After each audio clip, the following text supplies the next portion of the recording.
Hi everyone, I'm Amanda Longo. And I'm Conforti.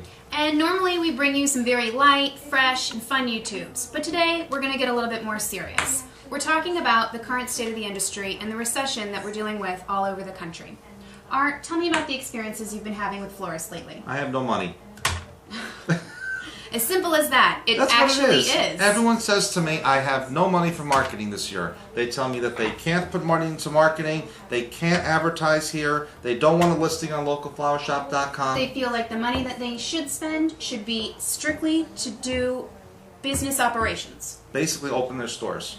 There won't be any business operations to do if they don't market and get their customer. The concern and the conversations I have over and over and over again is we must continue to market. Without the phones ringing, without the customers coming in our stores, everything becomes very, very difficult, and it gets harder and harder to see that bottom line and to make it positive without any marketing.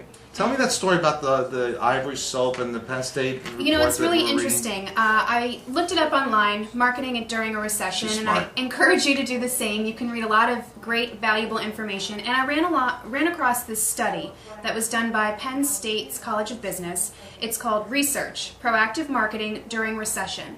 And it talks about a lot of world-renowned companies that have chosen to invest in marketing during a recession and have come out on top. Number one, they talk about Procter & Gamble and how during the Depression, although their budgets were very tight, they decided to push through and invest in money to market Ivory soap. Well, we all know where Procter & Gamble is today. Soap.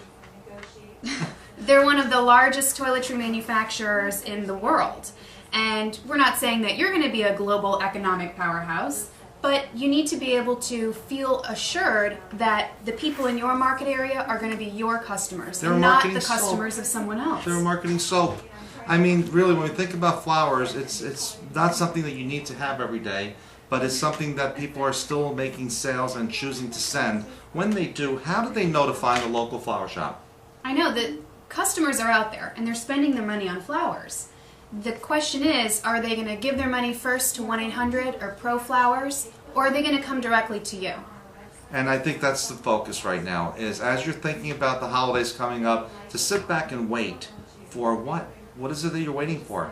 The traditional florists used to think, well, gosh, the mercury or the dove will go up, but those orders are now coming in from marketers. They're not just coming in from the magical mercury man or the dove bird, they're coming in from a marketer that's out there advertising and promoting. And I find florists getting upset. There are the flowers, the companies that are out on the internet marketing for orders nationwide.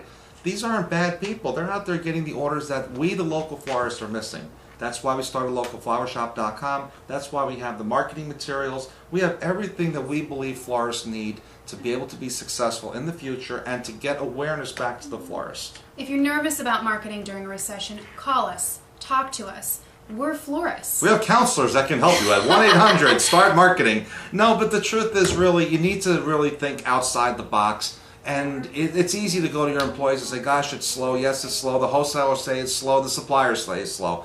Everybody is saying the same thing, but the truth is 800 Flowers will do over $800 million in sales this year. That's some business that we should all be going after. I always believe, and I will leave you with this, if every florist would market their backyards within 10 to 15 miles of their stores, it would be very, very hard for a national marketer to be successful in today's market. But we all have to take responsibility because we have to do it as a team. And that's my point, and I think that we've got the tools to help you do that. Again, we're always happy to speak with you. Feel free to call us if you need anything. And think about what we're saying. If you're not marketing, then where are the orders really going to come from? We have lots of marketing options available as well that would be comfortable for all sorts of budgets, and we'd be happy to customize a program for you. Just give us a call and let us talk to you. Let us figure out what your needs are. We want to help ourselves. We want to help everyone else in the industry. Soap.